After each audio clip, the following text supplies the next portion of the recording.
Yan.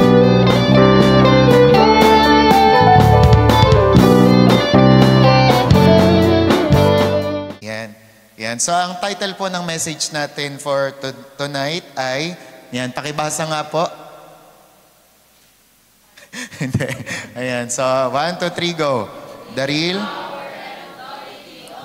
Ayan. So, napapaisip ba kayo nitong mga nakaraang araw at sa panahon natin ngayon, halimbawa, parang may mga issue sa ating bansa, meron tayong mga ginagawa sa school, sa trabaho, sa negosyo, at sa iba't iba pa. At napatanong na ba kayo kung ano ang ganap ng church, di ba? Bilang isang iglesia, bilang isang tinawag ng Panginoon, di ba? Na out of these mga pangyayari, meron ba tayong say? Meron ba tayong mga kinakailangan na tanggapin, di ba, sa ating mga buhay? And alam nyo, kapag pinag-aralan nga natin sa Bible, sa Matthew 16:18-19, dito sinabi ng Panginoon yung kapangyarihan at yun nga, yung authority na meron tayo. Kaya sabi mo sa katabi mo, ngayong gabi magiging powerful ka. Ayan. Sabi ng Matthew 16:18-19, and I also say to you that you are Peter, and on this rock I will build my church. Dati nung bata-bata pa kami, nililinaw ni Bishop Paul yan sa amin, na yung rock na yan, hindi yan si Peter, kundi si Jesus, di ba? And sabi, and on this rock I will build my church, and the gates of Hades or hell shall not prevail against it. Mapapansin nyo, gates yan, di ba? Mamaya may paliwanag tayo dyan, bakit gates yan? And number 19, verse 19, and I will give you the keys of the kingdom of heaven, and whatever you bind on earth will be bound in heaven, and whatever you loose on earth will be loose in heaven. Ibig sabihin, ano man yung pagdedesisyonan mo dito, kikilalanin sa langit. Galing, no? Amazing, no? Ano man yung ipagbawal dito, di ba? Kikilalanin sa langit. Ano man yung i-release mo dito, kikilalanin din sa langit, di ba? Di ba parang nakakatuwa yun? For example, pumunta ka sa munisipyo, may dala kang parang request o ticket. Parang nakakatuwa, nakakabilib, di ba? Na tanggapin yun ng mga nasa gobyerno. Tapos sasabihin nila sa'yo, okay to.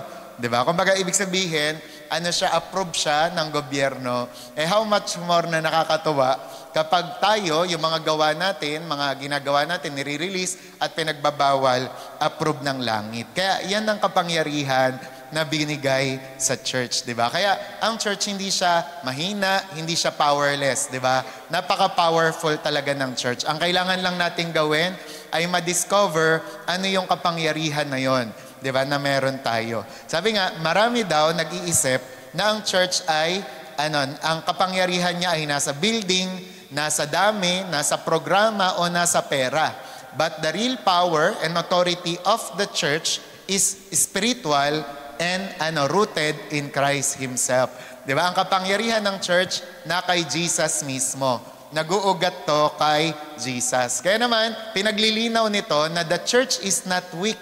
Di ba? Hindi tayo mahina, hindi rin irrelevant or powerless. It is God's ordained instrument to manifest His kingdom on earth. Di ba? So, knowing that, having said that, di ba, matutuwa ka talaga at may encourage ka kasi powerful pala tayo. Amen? Kayo man ay kabataan, ano man estadyo nyo sa buhay, magkano man ang nasa GCash nyo o pitaka nyo, powerful pa rin tayo. Amen? Sabi nga, para daw tayong lampara, na mag-iilaw lang tayo kapag plug in tayo dun sa source. Pero kapag hindi tayo naka-plug sa source, para daw tayong lampara na hindi daw nag-iilaw. Kaya ang sikreto sa matagumpay, makapangyarihan, di ba, triumphant na church, ay lagi tayong kumonekta sa Diyos. Lagi tayong kumonekta kay Jesus. Kaya sabi mo sa katabi mo, abide in Jesus. Ayan. So ano-ano ba ang matututunan natin patungkol sa the real power and authority of the church? Una, the foundation of the church power is walang iba kundi sino? Si Jesus Christ. Tatandaan natin, ang pundasyon natin ay si Jesus. Di ba? Kaya tama yung laging sinasabi ni Pastor Dan, who is the head of the church? Jesus! Who is the foundation of the church? Jesus! Di ba? Kapag sinagot nyo, Pastor Hemler, mali na kayo. Pag sinagot nyo, Bishop Mon, Bishop Paul, at kung sino-sinong bishop, mali na kayo. Ang head at foundation ng church, walang iba kundi si Jesus. Amen? Kaya sabi nga, dito sa Matthew 16:18, nililinaw at ipinapahayag na si Jesus nga ang ating pundasyon. Sabi dyan, on this rock, I will build my church. Nagkamali nga kasi ng interpretation ang Katoliko dito. Nakakala nila, ang rock na sinasabi dito ay si Peter. So confusing din naman kung hindi ka mag-aaral ng Biblia ng todo. Pero nilinaw, di ba, pag inaral mo yung original word, 'di ba? O translation, si Jesus talaga. Yung sinasabi niya na doon niya mismo itatatag ang kanyang iglesia. And sabi nga, Christ is the foundation, not man, tradition, or denomination. 'Di ba? Kaya, for example, ang dami ng denomination, 'di ba? Na nakilala sa buong mundo, ang dami ng tradition na ginawa, pero lahat sila lumipas, lahat sila may mga pagkakamali, may mga flaws, pero isa lang, 'di ba? Ang walang flaws, isa lang ang walang kahinaan, 'di ba? Yun po ay si Jesus Christ. Sabi, the authority of the church comes only because of Christ's victory over sin, death, and the devil. Kaya nga, 'di ba? Marami ang naniniwala, ginagamit nila yung cross, ginagamit nila yung ginawa ni Jesus Christ doon sa krus ng Kalbaryo. Bakit? Kasi dyan nakasaad ang ating tagumpay. Na si Jesus po, 'di ba, ay nagtagumpay na sa kasalanan, sa kamatayan, at kahit sa impyerno. Okay? Kaya sabi nga, if church is not centered on Christ, it loses its power. Tatandaan niyo yan, kapag ang church natin hindi na nakasentro si Jesus, mawawala na ng kapangyarihan. Kahit sinong iglesia, kahit sinong church, 'di ba? O anong church, pag hindi si Jesus ang sentro, mawawala ang kapangyarihan. Kaya nga tayo, mine-maintain natin, 'di ba? Talaga namang inuusad natin, talaga namang ipinapangalandakan natin ang krus ni Jesus, 'di ba? So may krus dito, 'di ba? May cross dito. Sa mga Bible natin, may krus, 'di ba? Hindi natin inaalis ang krus, 'di ba, sa church. Bakit? Kasi yan ang central figure ng Christianity. Without the cross, without Jesus Christ, powerless ang mga tao, di ba? Kaya sabi nga dito, programs may attract people. Pwede natin silang i-attract sa mga programa na meron tayo, but only Christ transforms lives. Amen ba doon? Amen, di ba? No, pwede tayong magkaroon ng kape fellowship, magkaroon ng mga tinapay fellowship, pizza fellowship, magkaroon tayo outdoor fellowship, at iba't ibang fellowship. Pero isa lang ang nagbabago sa tao, at walang iba kundi si Jesus. Amen? Kahit ikaw, hindi mo kayang baguhin yung katabi mo. Hindi mo kayang baguhin yung kapitbahay mo, yung kamag-anak at pamilya mo. Ang babago lang dyan, walang iba kundi si Jesus. Amen? Kahit sa Senado, kahit sa Kongreso, hindi mababago yung mga korap na yan. Di ba? Hanggat hindi nila tinatanggap si Jesus. Kaya we need to pray for the Philippines and for the Filipino people. Dahil bakit? Kinakailangan tanggapin nila si Jesus. Kasi doon at doon lang magkakaroon ng pagbabago sa ating bansa. Amen? Kaya lagi niyong i-confess kapag nasa CR kayo, nasa sala, nasa kusina, Jesus is Lord! Jesus is Lord! Di ba? Lagi niyong i-declare yan sa buong Pilipinas. Kaya alam niyo, yung mga underground churches sa China, bakit sila nananatili? Bakit of all, in spite and despite ng mga persecution na pinaggagawa sa kanila, nandun pa rin sila. Bakit? Kasi ang pundasyon nila, walang iba kundi si Jesus. Kung ang pundasyon ay tao, wala na yung mga yan. Kung ang pundasyon ay mga programa, wala na yung mga yan. Pero bakit? The more na inuusig sila, the more na dumadami. Bakit? Kasi si Jesus ang kanilang pundasyon. Kaya sabi mo sa katabi mo, ganun ka rin. Ganon din tayo, di ba? Sabi nga, a church rooted in Christ cannot be shaken by trials. Amen! Amen, di ba? Kahit anong trials, kahit anong pagsubok, kahit anong dumaang bagyo, mananatili ang church Bakit? Kasi si Jesus nga ang pundasyon niya. Amen? Amen. Pangalawa naman na mapapag-aralan natin ay sabi, the source of the church authority. Sino? Walang iba kundi ang Holy Spirit naman. Saan po galing ang otoridad na meron tayo? Saan galing ang kapangyarihan? Hindi sa MMDA, hindi sa MTMB, hindi po sa kung sino-sinong LGU, di ba? Kundi sa Holy Spirit. Amen? Sabi nga ng Acts 1:8, but you will receive power when the Holy Spirit comes on you. Try to imagine, yung mga disciple noon, nung paalis na si Jesus, mga duwag talaga sila. Diba? And wag tayong magmalinis kasi without the Holy Spirit, ganun din tayo. Pero yun nga, diba? Naalala nyo, nung binasa nyo yung Bible, after nilang matanggap si Holy Spirit, anong mga naging sila pagkatapos? Naging mga matatapang, tama? Naging from disciple to apostle, na willing mag-alay ng kanilang buhay para sa gospel.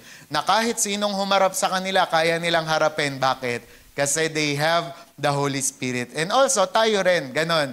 Dahil tinanggap natin si Jesus, we have the Holy Spirit. Kaya naman, kumbaga parang, una lang yung mga kaduwagan na yan. Pero when you receive the Holy Spirit, pag nag-pray ka, tatapang at tatapang ka. Amen? Yung mga mahihinhin na babae na yan, yung mga mahiyain na mga lalaki na yan, kapag napuspos yan ng Holy Spirit, di ba, darating ang time, wala nang hiya yan.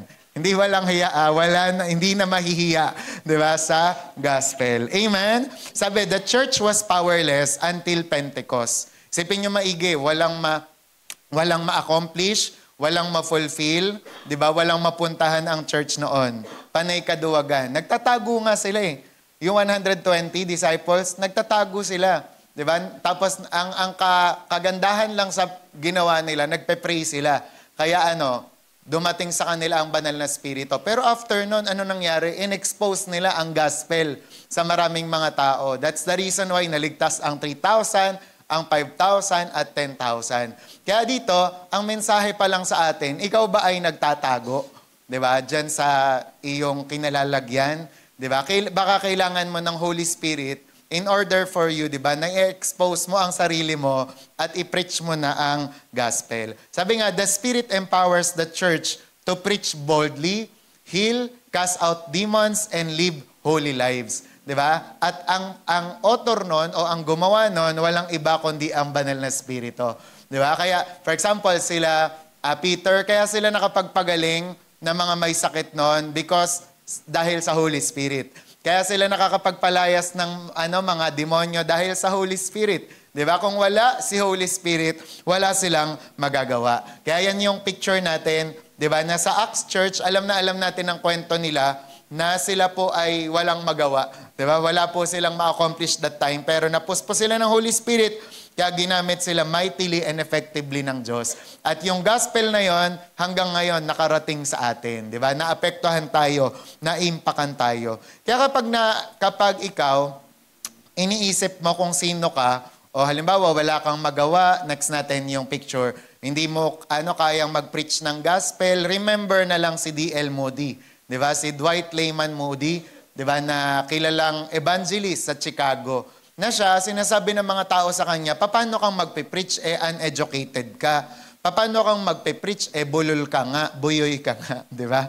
Paano kang magpe-preach, ganito lang yung natapos mo, ganyan, di ba? Pero alam nyo ba kung sino ang ginamit ng Panginoon, di ba, sa pag-evangelize, bukod siyempre kay Billy Graham, di ba? Ayan, si D.L. Moody. Thousands ang napanalunan niya sa Panginoon. Di ba? Dahil po saan? Dahil sa Holy Spirit. Kaya for example, ikaw nag-iisip ka, sino ba naman ako? Di ba? Isa lang akong hamak na maganda. Hindi, isa lang naman akong hamak na gwapo. Hindi, isa lang naman akong hamak na estudyante. Di ba? Isa lang naman akong hamak, panay ka hamak. Di ba? Pero kapag nasa iyo ang Holy Spirit, hindi ka basta-basta magiging hamak lang. 'Di ba? Ikaw ay magiging strong apostle, 'di ba?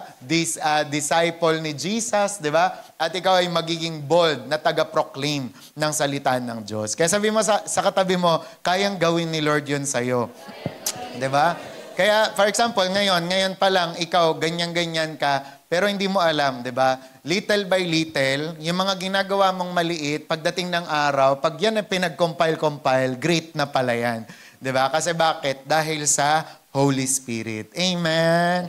Amen. Sabi, kaya naman, the church must depend on the Spirit, not human wisdom. Laging may kinukwento sa amin nun si Bishop Paul, na dati may nag-aral sa kanya ng Bible School, ang tatalino, diba? Tapos nung nag-church daw, ilang piraso yung mga tinuturuan. Samantalang daw yung nag-Bible School sa kanya na grade 1 lang natapos, tapos namatay pa teacher. Diba? Nung nag-Bible School at napuspos ng Holy Spirit, libo-libo ang napanalunan kay Lord. Diba? Kasi nga, hindi siya nagdepende sa kanyang human wisdom, kundi sa banal na spirito. And there are times, alam nyo, ang kalaban ng ating pagkapuspos sa banal na spirito ay yung masyadong pagdepende sa ating mga sarili. Nakakala natin ang galing natin, kala natin ang talino natin, kala natin madadaan ito sa mga preparation natin, sa mga paghahanda natin, di ba? Na nakakalimutan natin sa buhay natin na i-recognize, i-acknowledge si Holy Spirit, di ba? Kaya naman sa buhay po natin, laging nating i-acknowledge ang banal na spirito. Ang pinaka-greatest sin nga daw or tragedy na ginagawa ng church nowadays ay yung hindi daw nire-recognize tsaka ina-acknowledge si Holy Spirit. Pero alam nyo noon, panahon ni Oral Roberts, Catherine Kuhlman, di ba? Kahit si Sidrot ngayon, nagbago na siya, di ba?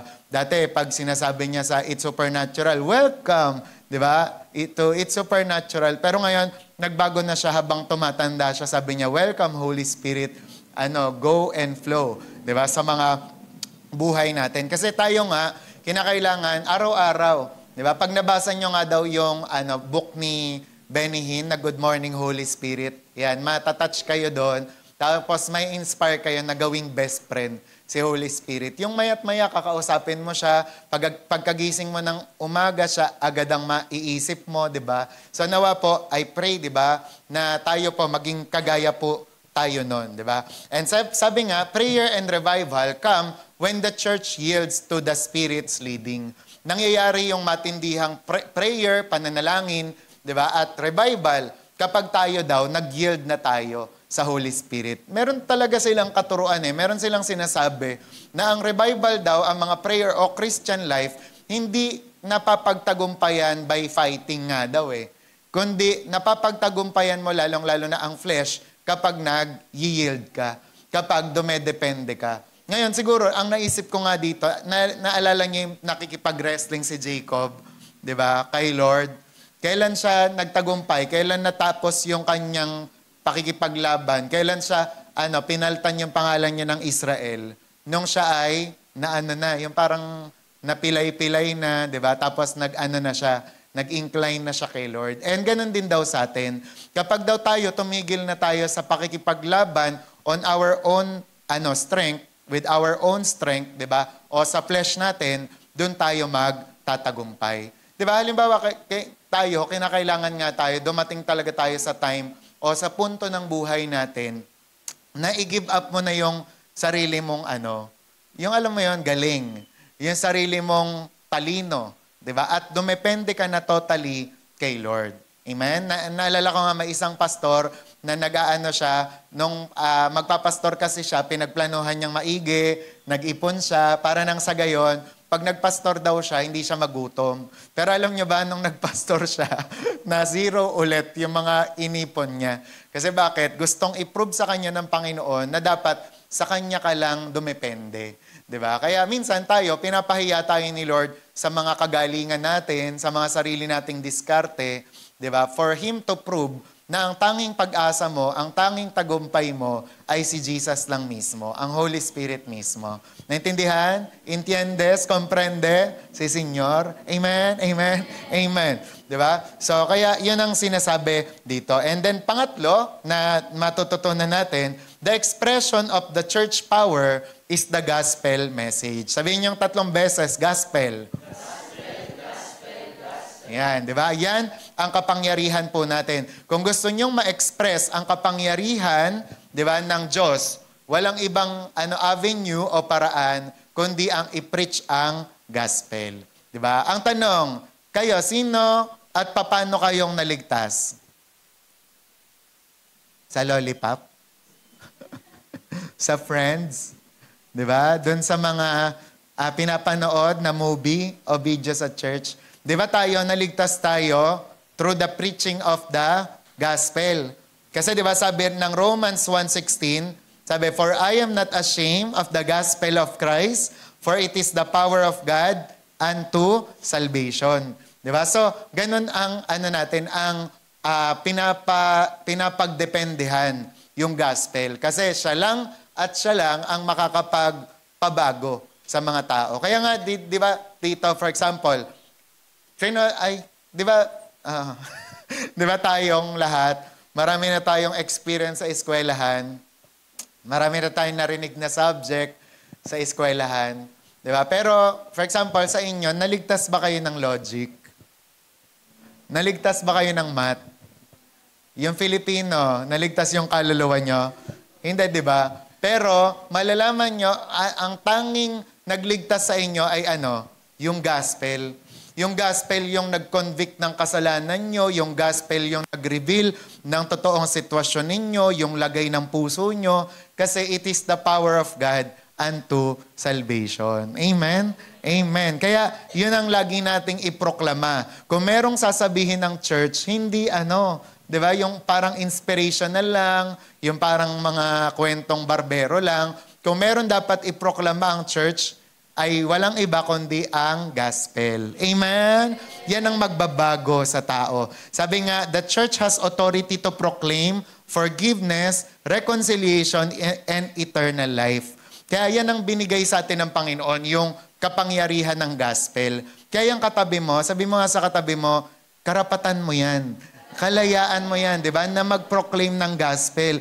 Kasi ikaw, Christian ka, born again ka, di ba? May kakayahan ka na i-share ang Word of God. Sabi nga ni Pastor Adet, kapag daw gusto mong maalala ano yung gospel, 5 lang, di ba? Yung si Jesus na pinanganak siya dito, tapos namatay siya para sa atin, tapos nabuhay siya na mag-uli, umakyat sa langit, tapos babalik.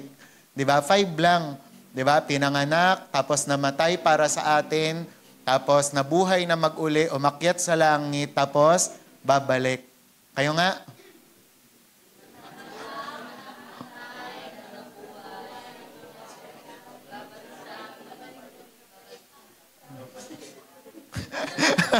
Ang tagal matapos ng iba. Isa ba? 1, 2, 3, go. What is the gospel?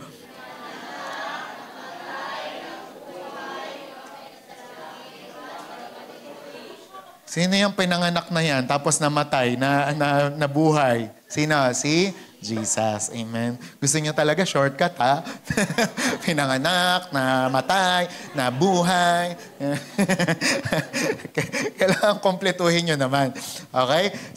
Tapos, yan nga, sabi nga dyan, the gates of hell cannot stop the advance of the gospel. Mag-amen kayo dito. Amen. Di ba? Alam nyo kanina, di ba kanina nung binasa natin yung Matthew 16, ang sabi doon, alam ko na sabi ko na to yung gates of hell. Di ba? Pag sinabing gates of hell, ano ang kanyang function? Depensa o opensa? Depensa, di ba? Ngayon, parang sinasabi ng verse na yon na sino yung o-opensa? Tayo. Di ba? So, matagal ko na yung nababasa, yung the gates of hell shall not prevail against it. Ngayon ko lang na pagtanto. Ngayon ko lang na na-gets. Diba? Na ang ibig sabihin pala na the gates of hell shall not prevail against it, na tayo, pag umatake tayo, nag-opensa tayo, umadvance tayo, hindi mapipigilan ng kaaway yun, ng demonyo yun, ng impyerno yun. Amen?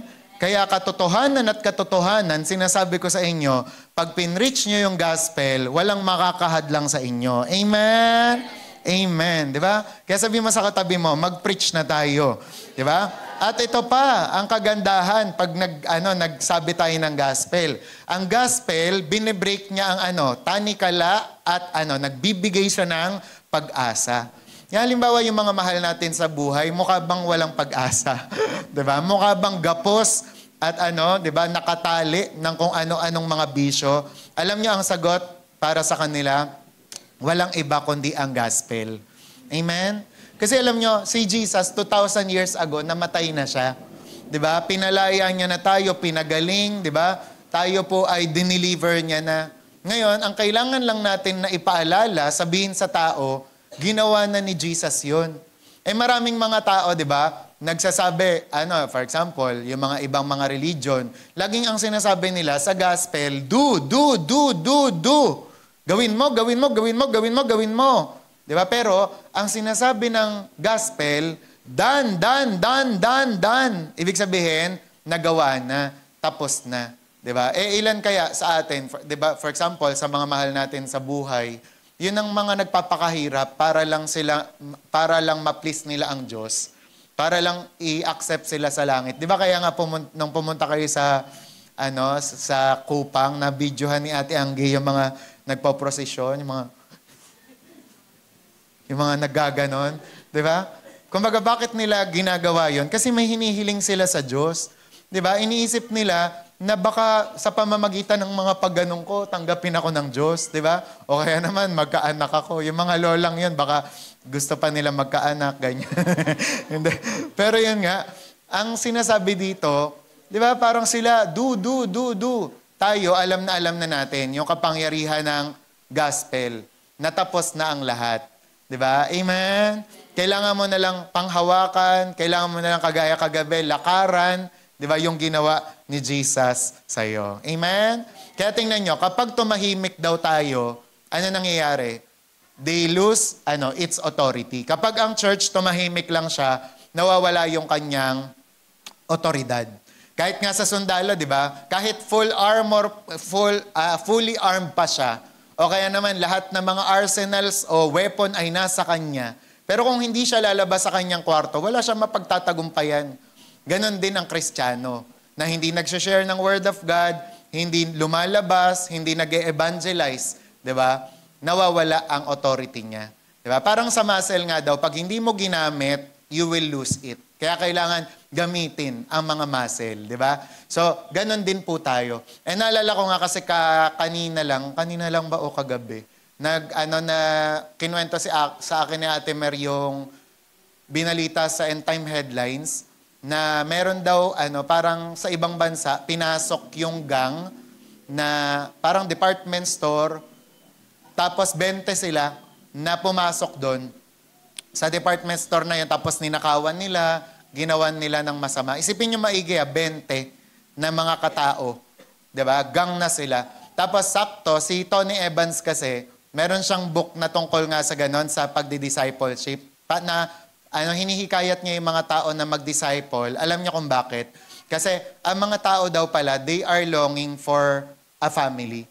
Na naglulong sila na magkaroon sila ng parang pamilya kung saan mabibilong sila. Diba? That's the reason why bakit kaya ang mga kabataan o ang mga tao willing silang pumasok sa gang, sa mga tawag doon, sa school, fraternity, para lang magkaroon ng belongingness. Kaya 'di ba, yun ang sinasabi natin na oo nga dapat mag-evangelize tayo, mag-disciple tayo kasi kung hindi kawawa yung generation na to. Diba? Wala silang, yung alam niyo yun, maituturing na pamilya. Amen? Naintindihan? Kaya sabi nga dito, every believer is a witness. Sabi, the church must boldly preach truth in love. Kaya naman, lagi natin tatandaan na ang mga Kristiyano, diba, ay witness o saksi. Ayan, saksi, diba? Na kumbaga parang para maipahayag ang katotohanan ng merong pag-ibig, di ba? Kaya sana bawat isa sa atin ay makapag-preach na nga, makapag-share na ng Word of God. Sunod naman si John Newton, alam natin yung kwento niya, di ba? Na si John Newton ay na-born again dahil sa gospel na pinroclaim sa kanya. Okay? Tapos sabi nga, the church must boldly proclaim the good news. Sabi, it is the real source of change in society. Diba? Kapag tayo pinoproclaim natin yung gospel, magiging dahilan siya sa pagbabago ng lipunan ng society natin. Kaya, for example, kanina nagchat-chatan kami ni AJ. Sabi niya, Pastor, ang mali ko, nanood pa ako ng YouTube. Ganyan, nalaman ko yung mga nangyayari sa politika. Sabi ko sa kanya, oo nga, ganyan-ganyan eh. Tapos ako rin, nalaman ko yung pagkakamali ko. Sabi ko, meron akong lesson learned kasi yung binabanggit kong politiko, dawit pala. 'Di ba? Sabi kong gano'n. Kaya, lesson learned sa akin, hindi na ako magsasabi ng pangalan ng politiko. 'Di ba? Kasi tama naman si Bishop noon, nasa politics talaga, walang malinis. Yan, madumi talaga. Kaya for example, Kristiyano ka, tapos papasok ka sa politics, make it sure na hindi ka talaga madudungisan, hindi ka mababayaran, hindi ka masusuhulan. Amen? Amen. Kaya sabi nga, kung gusto natin na baguhin ang ating lipunan, huwag tayong magwelga sa Alabang o sa EDSA. Diba? Kundi i-preach natin yung Word of God, tapos manalangin tayo. Amen. Manalangin tayo. Amen. And then number 4, sabi nga, the exercise of the church authority. Yan, prayer and spiritual warfare. Kaya dito, kung gusto nating malaman, di ba, ma-exercise ang ating authority bilang church, ang dapat nating gawin, mag-pray tayo, tapos mag-engage tayo sa spiritual warfare. Sabi nga ng Matthew 18:18-19, sabi, whatever you bind on earth will be bound in heaven. Ayan. So, ang sinasabi nga dyan, yung parang ino-open niyan tayo, di ba, sa spiritual warfare. Ano ba? Mother. Ayan. Okay. Sige. Ayan, sabi nga dyan, the church has authority to resist the devil, break strongholds, and intercede for nations. Ayan, sabi nga dyan, meron daw tayong otoridad, ayan, na mag-break o kaya naman ng stronghold at mag-intercede sa nations. Sabi, prayer meetings are not side activities. They are the powerhouse of the church. Ayan, kaya nililinaw, di ba, na ang prayer meeting, hindi siya, alimbawa, kaya for example, yung iba, kunwari, bakit yung men's fellowship pwede siyang next month ulit o sa mga susunod na buwan? Bakit yung outdoor fellowship pwede siyang sa mga susunod na buwan? Diba? Kahit ipending natin sa mga susunod na buwan. Pero yung prayer meeting dapat Wednesday siya. Kasi, sabi nga, diba, hindi daw siya side activities. Okay? Sobrang kailangan siya kasi siya yung nag-generate ng power or powerhouse siya ng church. And sabi nga, the church has authority in prayer to change lives and situations. Ayan. So, kaya ang church talaga, tatandaan natin, meron siyang kapangyarihan na magbago ng buhay at ng sitwasyon. Okay? Kaya, for example, itong si Pedro, na nakalaya siya by the prayers ng mga church people. Okay? Kaya tayo, kapag meron tayong babaguhin sa church, babaguhin sa kalagayan natin, ayan, mag-pray tayo at mag-engage tayo sa spiritual warfare natin. Okay? Kaya dito, meron akong ikukwento na yun, kaya ayoko nang may medyo na i-interrupt tayo. Kailangan magtuloy-tuloy. Okay? Tsaka mag-pray kayo kasi pinaghandaan natin to. Talagang may gagawin si Lord. Gusto natin tuloy-tuloy yung gagawin ni Lord. Kaya, ayan. So, basta pag pumunta kayo dito, mag-expect kayo, yun talagang ang focus nyo, ang attention nyo, hanapin ng Diyos para may mangyari, may magawa si Lord sa atin. Amen? Huwag tayong, basta pag may mga baby, huwag nyo munang laruin, huwag nyo munang anuhin. Diba? Kumbaga parang hanggat maaari, pag-pray nyo na kahit yung baby mapuspos ng Holy Spirit. Okay? Yan, sunod. Yan, kasi ang nangyari dito, may tinatawag na Hebrides or Hebrides Revival na nangyari sa 1949 to 1953 sa may Scotland. Ayan. Tapos ito, babasahin ko na lang yung nangyari. Sabi, nagsimula ang muling pagkilos ng Diyos o yung revival sa Hebrides sa pamamagitan ng dalawang matandang magkapatid. Medyo nung nabasa ko to, nahiya ako sa atin. Diba? Sila po ay sina Peggy at Christine Smith. Si Peggy ay 84 years old na at bulag. At si Christine ay 82 years old. At halos hindi makalakad dahil sa rayuma. Sila ay nag-alala, makinig kayo maigi, nang marinig nila na wala ng isang youth ang dumadalo sa kanilang simbahan. Kaya't nagpasya silang manalangin ng taimtim.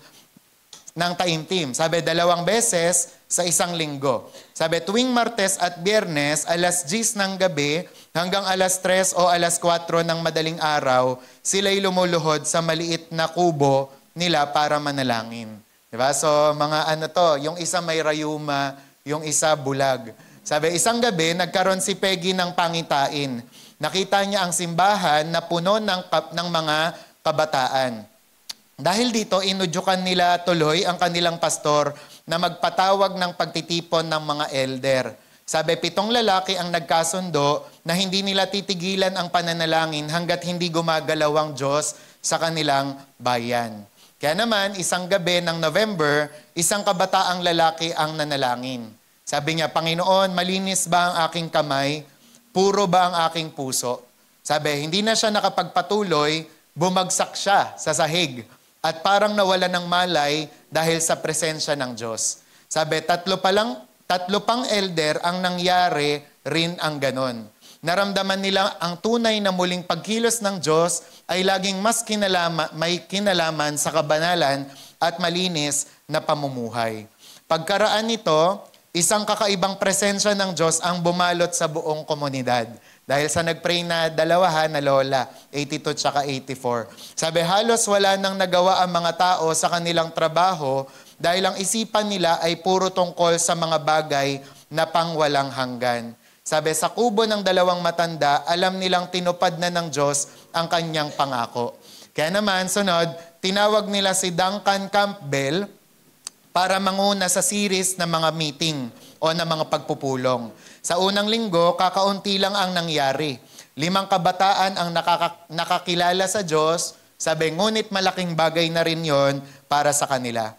Kaya noong December 13, 1949, matapos ang isang pulong, halos lahat ay umalis na maliban kay Campbell at isang elder. Medyo in-encourage niya. Sabi, sinabi ng elder, huwag kang panghinaan ng loob.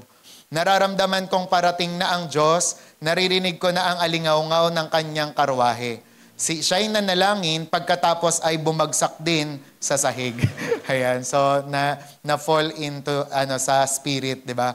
Ngayon, makalipas ang 5 minuto, pumasok ang isang panday at nagsabi, Ginoo, may nangyaring kamangha-mangha.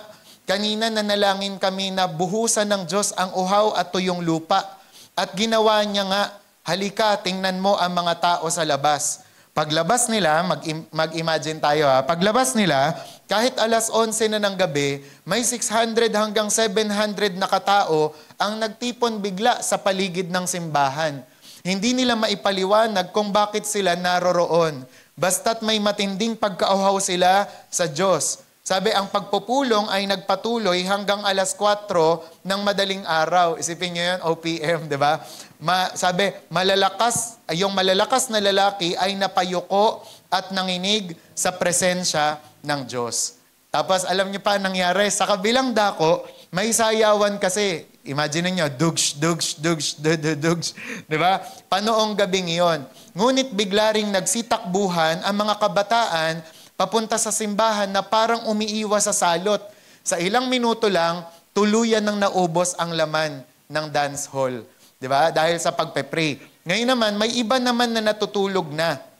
Ngunit biglang nagising, nagbihis at nagpunta sa simbahan. Walang publicity o anunsyo ang nangyari maliban sa simpleng paanyaya nung linggo sa simbahan. Ang Diyos mismo ang naging tagapagpahayag. Sa mga sumunod na gabi, daan-daan ang nagtitipon sa iba't ibang lugar. Mga simbahan, kamalig, bukid at maging sa mga bahay. Araw-araw, tuwing tanghali, may pananalangin at lahat ng bagong nakatanggap ng kaligtasan noong gabi ay inasahang dadalo. Tumigil ang mga tao sa trabaho ng 2 oras para lang manalangin. Sabi, walang altar call o paanyaya, sila mismo ang pumupunta para magpuri sa Diyos. Ang galing. Sabi, nagpatuloy ito sa loob ng ilang taon at kumalat sa iba't ibang isla. Kahit ang mga taong hindi pa kailanman umattend ng simbahan ay biglang tinatablan ng Espiritu ng Diyos. Iniwan ang trabaho at hinanap siya. Sabi, maraming nakikitang umiiyak sa kalsada o nakaupo sa tabi ng mga bato dahil sa bigat ng kasalanan. Tapos ito yung magandang nangyari. Ang mga bisyo at masasamang gawain ay parang inanod ng baha, nawala at nagbago ang buong komunidad. Sa lahat ng dako ay dama ang malakas na presensya ng Diyos. 'Di ba? Kaya dito, makikita nga po natin, 'di ba, na dahil sa pagpe-pray nung 84 tsaka 82 years old na matanda, yun po ang nangyari. Tapos ngayon, dugtungan lang po natin yung preaching na to. Kasi 'di ba madalas ang iniisip natin, ang revival tsaka yung awakening, yung ganto, yung parang may mga parang tumutumba, tapos yung ang lalakas ng boses natin, ang lalakas ng drums natin, 'di ba? O ang lalakas ng mga music natin. Pero ganto pala yung ibig sabihin ng awakening o revival. Una, mapapansin sa Hebrides o sa Scotland na revival is yung prayer was a dominant feature. 'Di ba? Makikita ninyo na parang dun sa revival na nangyari, pray ng pray yung mga tao. Okay? Sabi nga, ang pananalangin ang naging pangunahing tanda ng pagkilos. Simula nang sumiklab ang revival, ang mga tao ay nanalangin saan man sila naroroon, sa kanilang trabaho, sa bukid o sa kanilang mga tahanan. Sabi, hindi naging pabigat ang panalangin, kundi isang kagalakan. Di ba? Kaya kapag may revival talaga, ang nangyayari, mas gustong mag-pray ng mga tao. Mas lalong nahihikayat yung mga tao na mag-pray. Okay? Pangalawa naman, an awareness of the presence of God. Sabi, isang gabi, habang pauwi ang ilang lalaki mula sa pulong, bigla silang tumigil. Sabi, walang nagsalita, ngunit tinanggal nila ang kanilang sombrero bilang paggalang. At isa sa kanila, ang mahina, pero taimtim na nagsabi, mga kapatid, narito ang Diyos. Siya'y nasa lahat ng dako. Diba? Kaya kapag merong revival tsaka awakening, ang nangyayari, nagiging mas aware tayo sa presence ni Lord. Kaya, for example, kaya kanina, ang hirap. Di ba? Ayan. Actually, kunwari, pagka may mga, kasi, revival tsaka awakening, yung parang, kung halimbawang hindi ka, yung parang sensitive sa mga pagkilos ng ganon, yung parang hahayaan mo nga lang talaga. Actually, yung mga ibang mga kakilala ko nga, parang yung parang akala nila nagsusungit yung preacher. Pero ang totoo kasi, dapat yung parang bumalik tayo sa yung sao sa Panginoon, yung parang sa paggalang sa Kanya, to the point na nag-e-expect nga tayo. Parang ganon. Pero yun, sana, kumbaga parang hindi na hahadlangan yung mga ganong bagay. Pag-pray nyo rin ako habang ko to. Kasi parang yun nga, pinagpe-pray ko talaga na walang mag-distract, walang kumbaga parang ng mga sinasabi para mas maunawaan at maintindihan. Tsaka basta pagkatapos nito meron tayong parang basta merong mga lang kailangan kausapin para maayos ang lahat-lahat. Sunod naman, intensity. Sabi nga, ang revival ay nakakamangha pero nakakatakot din. Bakit? Dahil dama nila ang kabanalan ng Diyos. Sabi, hindi ito ordinaryo, sobrang iba sa mga bagay ng mundo. Sabi, puno ng pananabik at paghihintay ang mga tao. Kaya kapag dumating tayo sa punto na to, halimbawa, hindi man ngayon, pero sa mga susunod na araw, di ba? Yung kailangan maranasan natin yan, yung parang as in intense. Ako kasi kaya kong i-share din to, kasi naranasan ko to, yung parang nung nandito si Robert Clancy, lalong-lalo na yung sa Magdaong, nagpipreach pa lang siya, kala mo, pinagpe-pray niya na ako. Iyak na ako ng iyak sa dulo, parang ganon. Tapos yung, as in yung, parang yung repentance, nangyayari talaga sa buhay mo, yung parang yung puso mo, yung pinipigang ganon. Di ba? Yung parang as in, hindi ka pwedeng maging poker face lang, hindi ka pwedeng yung wala ka lang maramdaman. Meron talagang intensity na mangyayari at mangyayari kapag nangyari nga yung revival. Sunod yung the power of God. Sabi, kitang-kita ang pagkilos ng Diyos dahil kahit walang nagsasalita o nag-aanyaya, ang mga tao mismo ay nakokonsensya at lumalapit sa Kanya. Di ba? Ayaw nyo bang mangyari yon sa church nowadays? Di ba? Yung walang nagpipreach, walang nagsasabi na mag-repent kayo, pero yung mga tao, yung lang, kumbaga parang dahil lang sa presence ni Lord, napaparepent sila. And yun nga yung pinagpe-pray ko nga sa bawat isa sa atin, na dumating yung time, maging carriers of glory tayo ng Panginoon. Kasi alam nyo, pag nilaliman pa natin yung pag-aaral natin, pwede pala yung ganon, yung mangyari, na yung presence ni Jesus, pag sobrang naging totoo siya sa'yo, yung presence mo, magiging presence ni Jesus.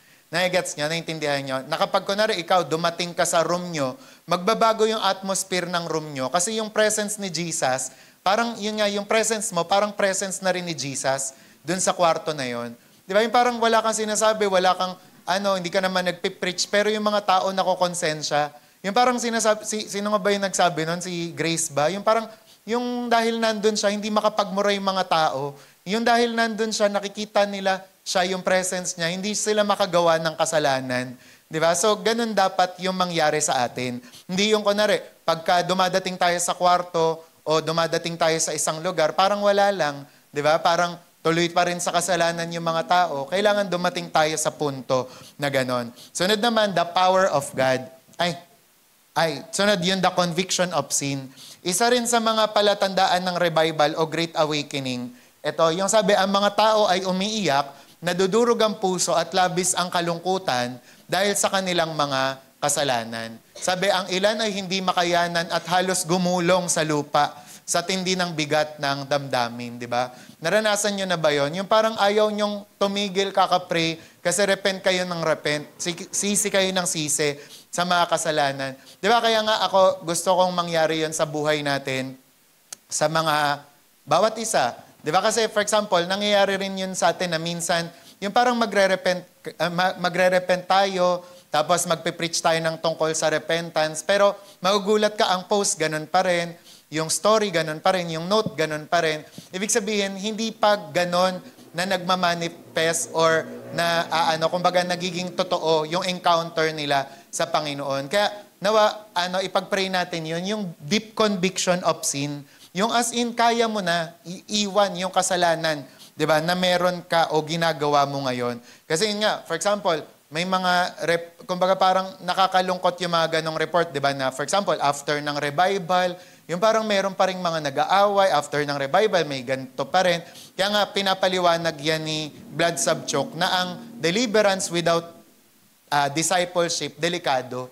Kasi yun nga, aasa ka lang ng aasa sa deliverance sa church, pero wala namang nangyayari in your personal life. Diba? And then, sunod naman yung the centrality of the Bible as the Word of God. Ito rin palatandaan to ng Great Awakening tsaka Revival, na kapag nilagay na natin bilang sentro ng ating buhay ang Bible. Diba? Sabi, ang Biblia ang naging sentro, sabi nila, kung wala ang salita, mabilis mawawala ang apoy. At ang mga nahikayat ay hindi tatatag. Sino sa inyo ganyan na yung prinsipyo?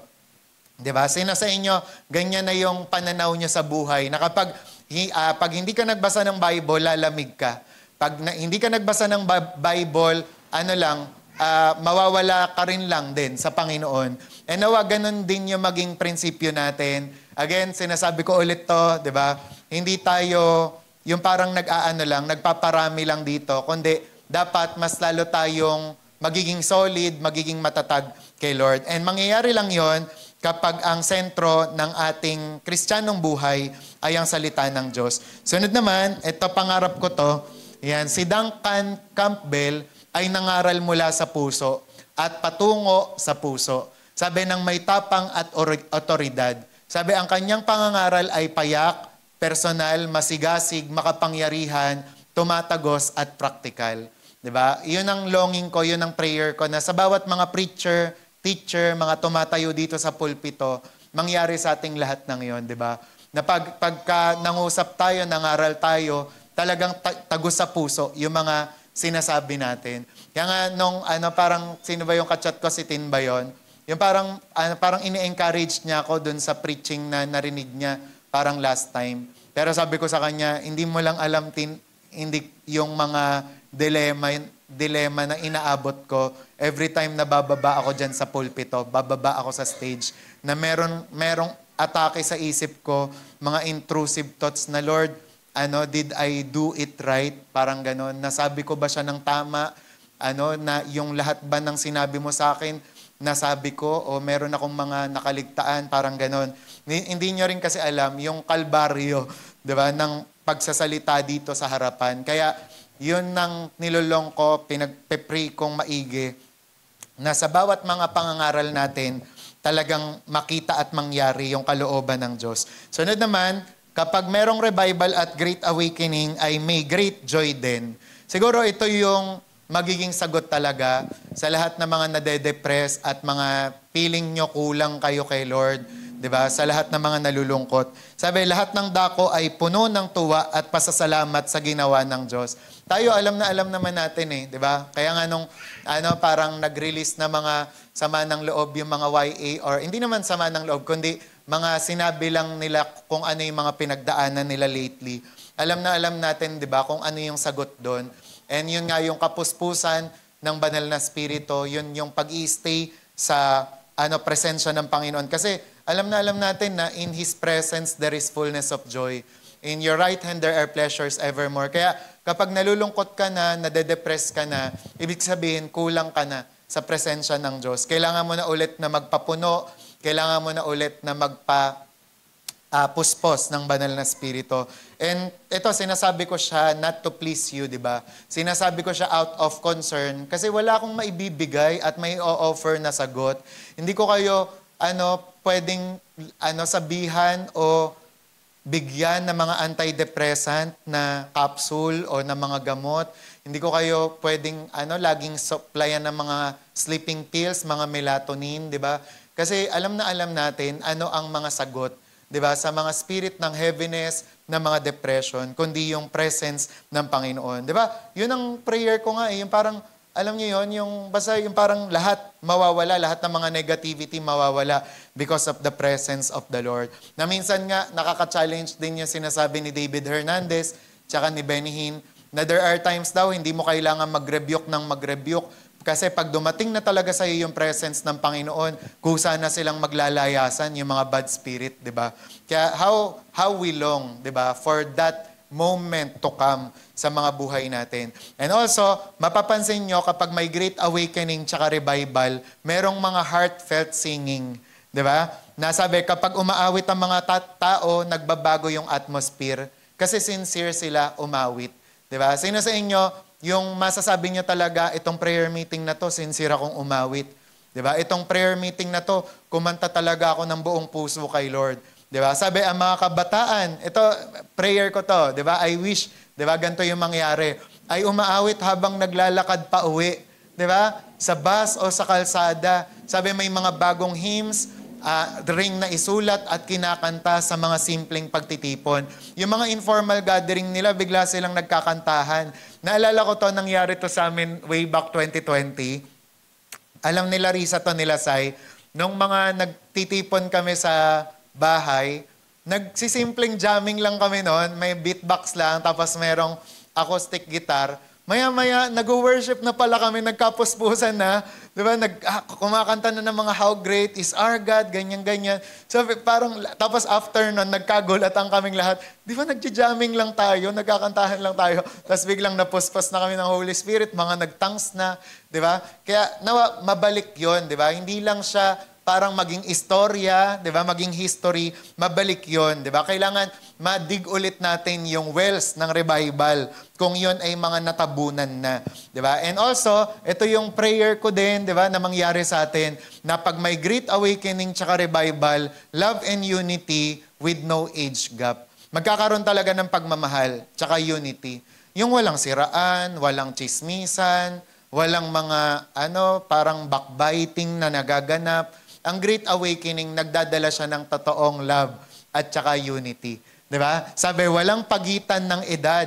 Sabi, walang hiwalay na pagtitipon para sa bata o matanda. Kasi di ba, naalala nyo nga sa Azusa Street Revival, kahit ganyang kabata, lumalangoy dun sa glory ni Lord. Di ba? Talagang yung nararanasan nila yung bigat ng glory ni Lord.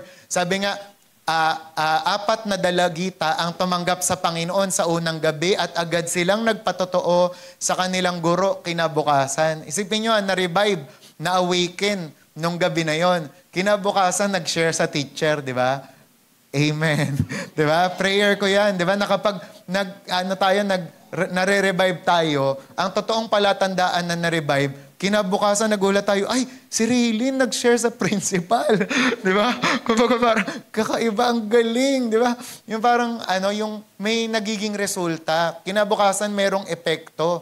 Amen? Amen. Di ba? At sabi nga, kahit matatanda ay naligtas din. Kasi during that time, mahirap talagang maligtas ang matanda. And even now, di ba? Kung walang tulong ng Holy Spirit. Pero yun, dahil sa revival, kahit matatanda, naligtas. Sabi, parang ang matatanday, muling naging bata. Amen? Kaya the secret, di ba, para maging young at heart, young sa strength, di ba? Hindi mga anti-aging. O kaya naman, funds, di ba? O yung mga anti-aging na mga collagen, basta mga ganon. Di ba? Kundi ang anti-aging talaga is yung magpapuspos ka sa Holy Spirit. Amen. Amen. Amen. Sunod naman, timelessness. Ayan, yung revival daw, pag nangyari yan, magkakaroon ng timelessness. Hindi ko na kinonvert sa Tagalog kasi nandyan talaga yung mensahe. Sabi, the Spirit took away tiredness. Sabi, people would arrive home from meetings at 3, 4, or 5 a.m. Natatapos yung kanilang revival, and be up, gigising sila ng 7 a.m. and go to work without being tired. Sabi, sometimes they would have no sleep at all. Sabi, but would feel no after effects. The sense of time seemed to vanish, di ba? How we need the river. How we need the rain, di ba?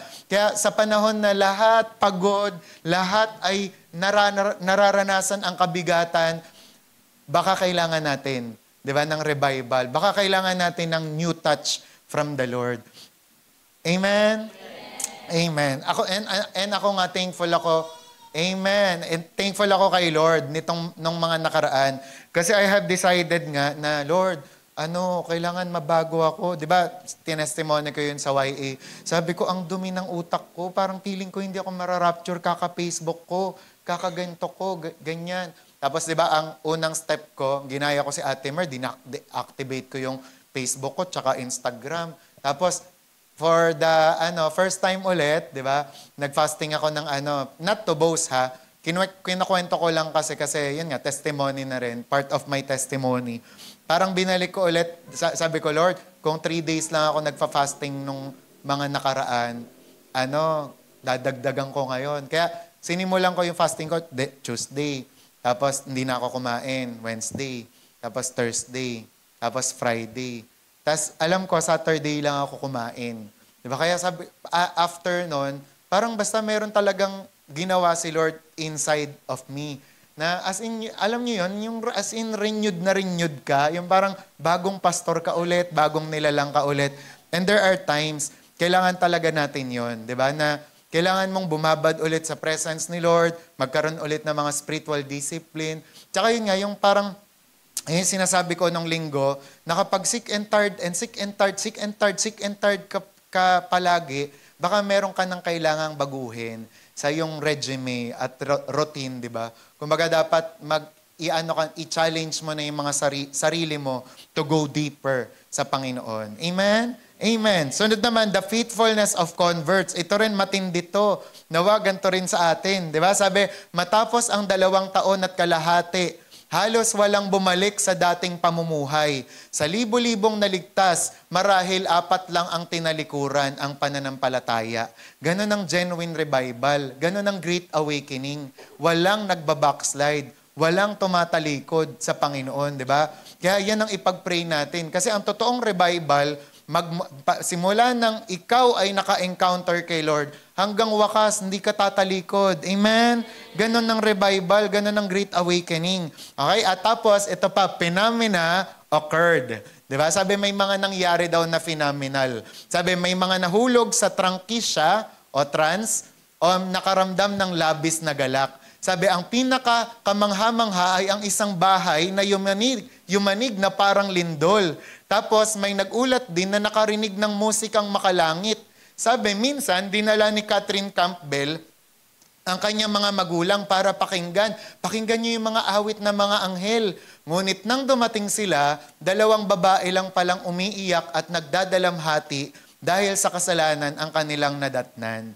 Diba? Pero isipin niyo yung maigi, parang yung mga angel daw, nag-aawitan, di ba? Doon sa lugar na yon. Okay? And syempre, pag may Great Awakening tsaka revival, tatandaan nyo, may opposition. Sabi, mayroon ding kumontra, kabilang na ang ilang leader ng Free Church, di ba? Free pa man din sila, pero, di ba, kumontra sila. Di ba? So, kaya tatandaan nyo yan, pag may mga revival, may mga nag-o-oppose talaga.